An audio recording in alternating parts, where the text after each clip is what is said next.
Hello everyone, welcome back to my channel. We have already implemented the mail trap and node mailer in the previous lecture, and in this video we will learn that what are the mechanisms we have to follow to reset our forgot password, right? So once you click on this reset button, then what will happen in the background? Let's try to understand with one diagram. So here is the diagram we have to follow to reset our forgot password, right? So हम लोग start कर लेते हैं reset password button से, right? तो हम लोगों ने यहाँ पे देखा था कि हमारे पास एक बटन है यहाँ पे, राइट?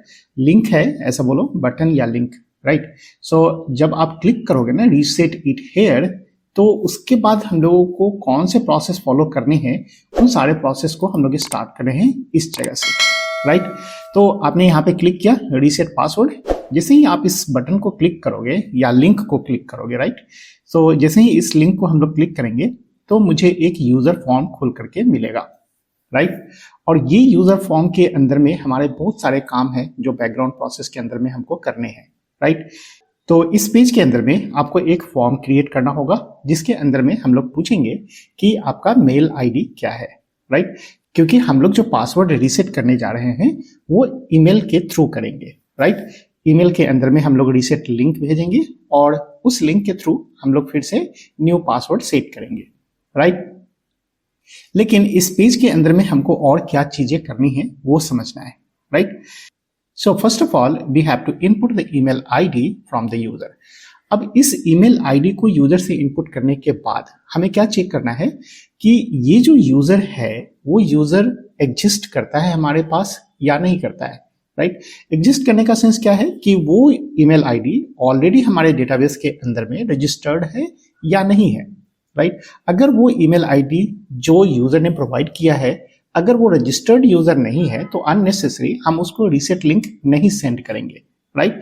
यहाँ पे देखो हमारे पास एक MongoDB के अंदर में यूजर है और उस यूजर के पास है ईमेल आईडी, राइट? तो इसके अंदर में अगर हमारे पास 100 यूजर हैं, राइट? तो उस 100 यूजर में से हमको फाइंड करना होगा कि जो यूजर ने प्रोवाइड किया है ईमेल आईडी, राइट? यहाँ पे वो ईमेल आईडी हमारे डेटाबेस के अंदर में एग्जिस्ट करता है या नहीं करता है, right? So first thing you have to validate the user that whether the user is existing in our database और नॉट, राइट? सेकेंड पॉइंट, अब अगर हमारा वैलिडेशन चेक हो गया कि okay the user is already existing और अगर user exist नहीं कर रहा है फिर तो हम लोग यहाँ पे एक एरर मैसेज शो कर देंगे कि user is not registered, right? और अगर यूजर रजिस्टर्ड करता है तो मुझे क्या करने पड़ेंगे कि यहाँ से मुझे वो लिंक सेंड करने हैं ईमेल के पास, राइट? जो भी यूजर ने ईमेल प्रोवाइड किया है उस ईमेल के ऊपर में हमें रीसेट का लिंक सेंड करना है, राइट? अब डायरेक्टली देखो यहाँ पे लिंक सेंड नहीं करना है। लिंक सेंड करने से पहले भी हम लोगों को कुछ प्रोसेस को मेंटेन करना है, right? For the security reason, right? जब हम लोग यहाँ पे बटन के ऊपर में क्लिक करेंगे उस टाइम में मुझे एक लिंक क्रिएट करना होता है, राइट? अब यहाँ पे जो हम लोग लिंक सेंड करेंगे उस लिंक के साथ हम लोग एक सिक्योरिटी पर्पस के लिए टोकन जनरेट करवाएंगे, राइट? और वो जो टोकन जनरेट होगा उस टोकन को जनरेट करने के लिए हम लोग एक पैकेज का यूज करेंगे नैनो आईडी, राइट? तो इस नैनो आईडी को हमें इंस्टॉल करना पड़ेगा अपने एप्लीकेशन के अंदर में और with the help of this nano ID we can generate our token. और ये जो टोकन होगा इस टोकन को हम लोग सेंड कर देंगे ईमेल के पास। अब ईमेल के पास जो सेंड करेंगे लिंक वो कौन सा लिंक जनरेट होगा, तो वो इस पेज का लिंक होगा, राइट? और इस पेज के अंदर में हमें पूछेगा कि न्यू पासवर्ड क्या सेट करना है, फिर री इंटर पासवर्ड करेंगे इसको फिर से हम लोग वैलिडेट करने के लिए, राइट? लेकिन देखो अभी हम लोग यहाँ पे नहीं जाते हैं, हम लोग पहले यहाँ पे आते हैं, राइट? कि अभी जो हमें रीसेट लिंक भेजने हैं वो कैसे जनरेट होगा। तो यहाँ पे हम लोग जो रीसेट लिंक करेंगे वो यहाँ पे करते हैं हम लोग कि पहले तो हमें करना है रीसेट पासवर्ड और रीसेट पासवर्ड के साथ हम लोग यहाँ पे क्या सेंड करेंगे, तो एक रैंडम टोकन होगा, राइट? और ये जो टोकन होगा ना वो टोकन हम लोग गेट करवाएंगे कहाँ से, इस टोकन के थ्रू, राइट? और ये जो टोकन जनरेट होकर के मिलेगा वो हमको मिलेगा नैनो आईडी से, राइट?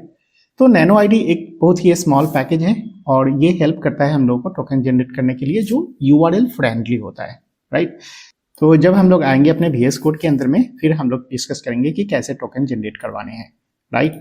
अब देखो ये जो लिंक जनरेट हुआ, यही लिंक हम लोग सेंड कर देंगे किसको, इस ईमेल के ऊपर में, राइट। और पैरेलली हमको एक और काम करने पड़ेंगे, राइट।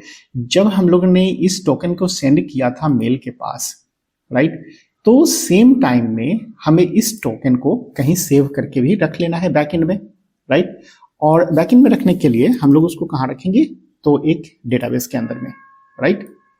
डेटाबेस के अंदर में हम लोग क्यों रखेंगे इस टोकन को, क्योंकि जब ये रीसेट करने जाएगा तो वो फाइंड करेगा कि हमने जो टोकन प्रोवाइड किया था इस लिंक में, उसके साथ कोई छेड़छाड़ तो नहीं हुआ है। अगर छेड़छाड़ होगा तो हमारे जो डेटाबेस के अंदर में ये जो टोकन पड़ा हुआ है उस टोकन से मैच नहीं करेगा, राइट। तो ये जो टोकन है हमारे डेटाबेस के अंदर में, उसको हमें चेक करवाना जरूरी है। सो आई होप आपको समझ में आ रहा होगा कि इस टोकन का क्या इंपॉर्टेंस है, right. So this token will maintain our security, right. तो चलो यहां पर तक तो हम लोग आ गए। अब यहां से जैसे ही आप इसके लिंक के ऊपर में क्लिक करोगे तो वैसे ही आपको ये एक फॉर्म खुल करके मिलेगा। ये एक सेपरेट पेज है, राइट। और यहाँ पे पूछेगा आपको कि आपको न्यू पासवर्ड क्या सेट करने हैं, राइट। तो आप यहाँ पे एक न्यू पासवर्ड सेट कर दो, और जो न्यू पासवर्ड करोगे वही आपको री एंटर पासवर्ड करना है for the validation purpose, right. अब जैसे ही आप सबमिट बटन को क्लिक करोगे तो आप डेटाबेस से उस टोकन को पहले फेच करोगे, राइट।